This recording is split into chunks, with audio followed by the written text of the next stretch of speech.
The way this farm works is like a clockwork. Everybody knows what he's doing. Like we only come here to ensure that okay, things are moving as it's supposed to. Not that we are here to see whether they are doing it or not. It's to see if there's a deviation from the plan, because it's a structure. Is a structure and they follow that structure to the T. So anytime where they tell me that there's a problem, I know where I'm going to look at, because I know that okay, the problem, if this problem is arising, then it's from this particular place. You are the one managing the farm currently? Yes, I'm the one managing. But how did you come into agriculture? You studied it or you learned it from the process? I'm an architect. I studied architecture in Ahmadu Bello University before I went for my master's also in architecture from Eastern Mediterranean University in Cyprus. And up until last year, I used to work for government. I had a government job. I quit to come back and run the farm with my father. Wow. My name is architect Mujitaba, and I'm the manager here at the farm. Although the process of the farm has several managers, I'm one of the managers. I oversee the general affairs of the farm, and this is Muib Farms, where my father, Alhaji Saliu Ishak, is the MD and CEO.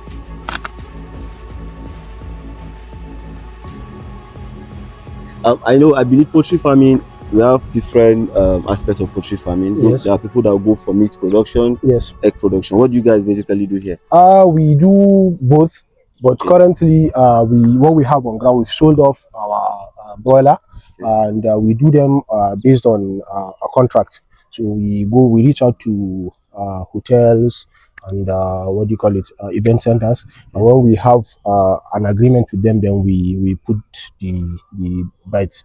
We based on the agreement, if it's for 6 weeks or for 7 weeks they want it there, then we'll do it. We brood it for them, and then we deliver the goods for them once it's done. Okay. Yes. Okay. Have you guys harvested for? Can we take a look at your? Yeah, we can. Okay, sure. Wow. So like, how many thousand capacity do you have here? Currently we have, I told you we just packed some over there. Okay. Those are 3,500. We packed them today.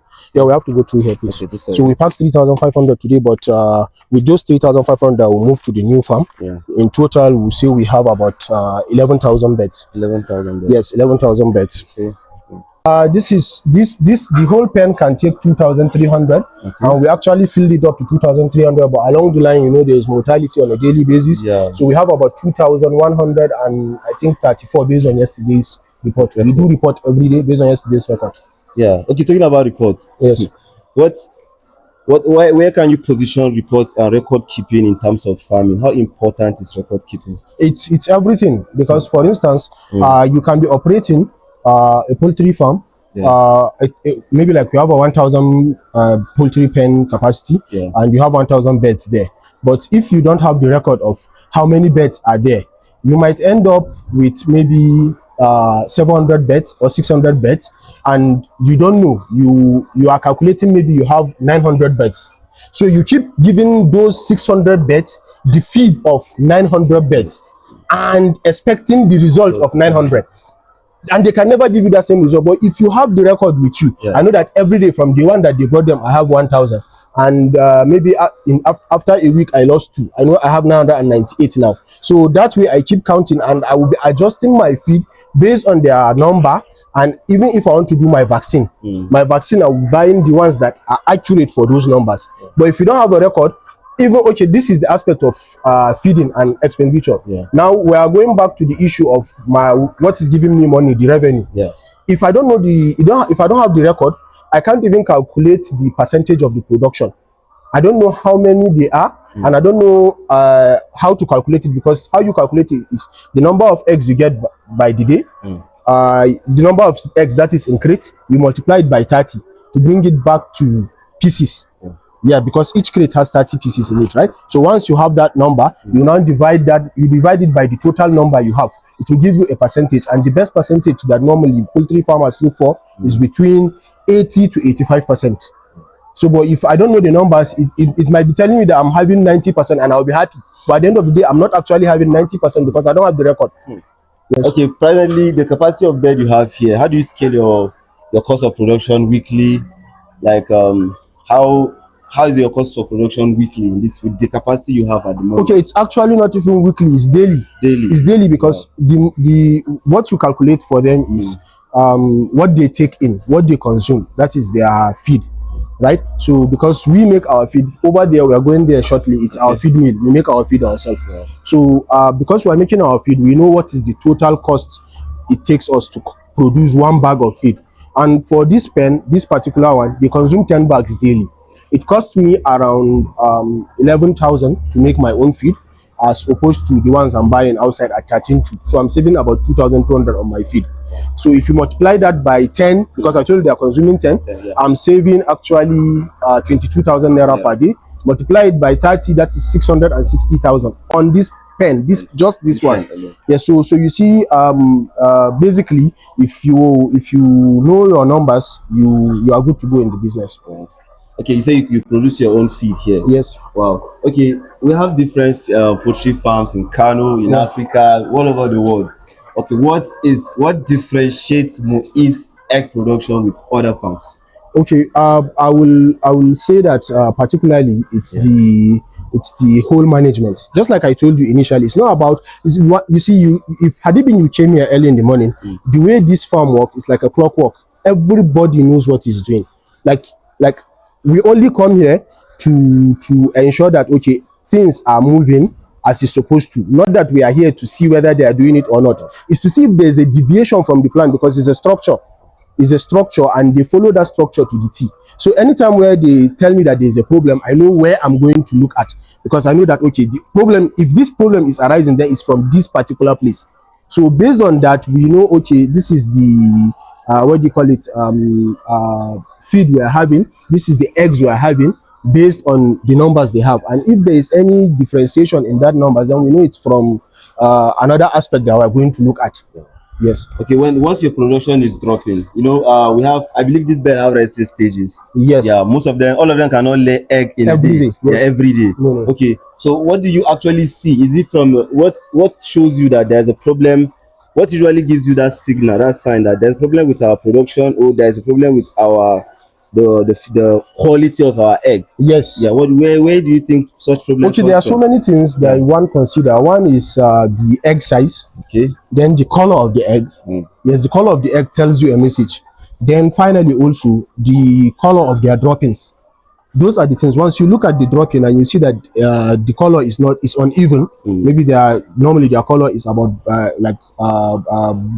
brown. Then you see that you have bunch of greens inside. You know that there's a problem somewhere, so you have to call your vet in to come and check.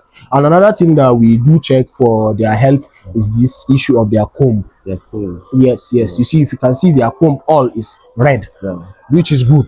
Once you see that the comb is pale, it's like white and a bit the red is not that pronounced, then it's a sign for you that something is wrong and you need to look into it. You keep learning every day. Alhamdulillah for where we are. And actually before coming back to do this business with my dad and joining him in the farm, I actually did mine away from this farm. And I did it what do you call it, on the floor. That is the deep litter system. And one of the disadvantages of the deep litter is people always count issues like disease, infestation, like they easily share diseases, and you have the issue of survival of the fittest, meaning when you bring feed in, it's the ones that are the strongest that will first eat. You understand, before leaving the ones that are. But one of the main issues I what do you call it, found myself in when I did deep litter was the issue of theft. Because like now, if I want to count these birds here, because they are on cage, it will not take me like 30 minutes. It will not take me like 10 minutes self. Why am I calling 30? Because all I need to do is count. There are three in cage, so I'm only interested in the ones that are not 3. Okay, anyone like this one now, I know it's 2, so I know one is missing. I'll calculate. I'll say -1 here, 2 -1 here is only 1. I will say it's just 2, so I can calculate. But the ones that are down, if you come in deep litter, you see them everywhere, and you think they are there, and they are not there. They are not there. Believe me, you see 2,000 birds, and you believe you have 2,000. Once you count them, you might end up with 1817. They've stolen them. Yeah, so we had that issue. So from there we moved into into what do you call it, battery cages when I came back to join my dad here. So some people actually do the deep litter and it works for them. Us, we do the battery cages because it works for us. So I'm not saying that battery cage is better than deep litter, but for me and my experience, little experience in this business, I will always prioritize battery cage over deep litter. Okay. Yeah. All right. The lastly, before we leave here, what are those biosecurity measures you guys take in your farm? Okay, like there's something that we didn't discuss when we started. When I came back last year, I started this. I brought, because the farm was not functioning then, so I came back and I put in 1,000 beds. Those 1,000 beds, if you can no, come through here. All through this place are the 1,000 beds that we started. As you can see, you see that their chest is actually a bit white because the hair has fallen off. You understand? Yes, all this, their back is falling off. Then if you come back to this place, you see that these ones here they have their chest full because they are just new ones. So those ones have been there for about 94 weeks. The reason why they've been here for 94 weeks is because of the biosecurity measures, the good feeding. Some people tell you that once the beds reach 1.5 years, you let them go. It doesn't actually make sense. If you are doing it right, good beds can go up to 2 years or more. Still laying? Yes, they are laying, because right now, if I pull up my phone, I can tell you that these ones, as of yesterday, they gave me 79.8%. Of the production, which I told you we actually target 80 to 85, which is okay. So if I can have a bed at 90 weeks, which is the period where others are saying they are letting go of their own, I'm having my own laying at 80%, almost 80%, then it goes to show you that the feed is good, the management is good. Yes. So we started with 1,000. My dad gave me this pen to test when I came back. So we put in 1,000. And from there, we expanded to 2,100. Right now, I have another 2,600. We'll go to them, they are day olds. And I told you earlier that by October, we'll put in 5,500. So from about 1 year ago, we started with 1,000. And alhamdulillah, we're looking at, before the end of the year, we'll have about 10,000. That is the one that I started separate of what these other pens are my dad's own. So I help him look after them also. Amazing. Yes. Talking about your day old, maybe when we go there, let's take a walk to that place.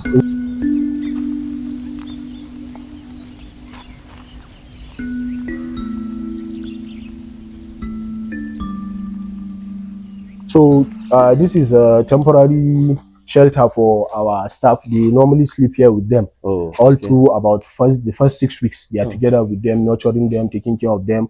So we have 2,000. We bought in 2,600. We have some mortalities, obviously, but I think we still have 2,500 and about 80 something. Okay. From the time we bought them. So you say you guys brood, and also when you started from point of lay. Yes. So what I'm trying to say basically is you see those ones that I showed you, like the ones I told you that are about 90 weeks, right? So the ones that I told you that are about 90 weeks, when we want to sell them off as spent layers, because we don't have time again to start putting in new ones, to say we want to wait for 6 months. We use that money that we sell them, top the little we need to top, and bring in fresh ones. We have, that is the point of lay. Because we have agreement with some other farms that we know that they do well in terms of brooding. So we just take it up from them and maybe just wait for about just 2 weeks and continue with where we are in terms of our production. Instead of waiting for 6 months, because our customers, the moment you tell them that you can't provide for them, it becomes a problem, disappointment, this and that, because it's their own business. It's all part of the value chain. So how many weeks do they stay here before you take them to the cage? Okay, here they stay for about 10 to 12 weeks. Yes, depending on how fast they've grown. Yes, so but this particular partition that we have, we are going to take it off anytime by the 3rd week or 4th week. Then it will become a horizontal partitioning. All this place will be a whole. Yes. Then we'll be expanding it as they are growing until they have fully filled up this capacity. Then we'll take them to the other one before they now go back to the main cage. Amazing. Yes. This is our feed milling machine. It's actually a 1.5 ton capacity feed miller. It comes with its crusher and mixer. Yes, so what we just do is get the raw materials, and once you insert it into the machine, it's what do you call it? Mix them, crush the ones that needs to be crushed, then it will mix them in the right proportion. But before you actually do the milling, this is the most important. This is our skill. This is skill. Yes, it's a skill. Every miller needs this, because whatsoever you are putting, you have to put it in the right proportion. Wow. Like we know the quantity of maize that will go into the what do you call it, for instance, for every ton or for every 1.5 ton, we know the quantity of maize, we know the quantity of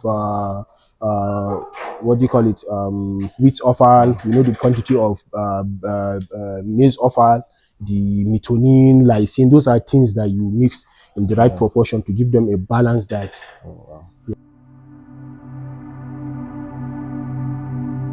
For me, there is one message that encapsulates everything. Where allergy, when you hear me say allergy, I mean Dangote. Because he's allergy. So allergy said that if he's going to start all over again, he's starting with agriculture. So if that doesn't wake you up to tell you that there is something in this place, then nothing will. Seriously, nothing will. So for me, that is just the cue that you need to go into agriculture. There is so many aspects of agriculture that is untapped. There is so many places that we need to expand and open up the door for other people to come in, and we need people with capital to go into that.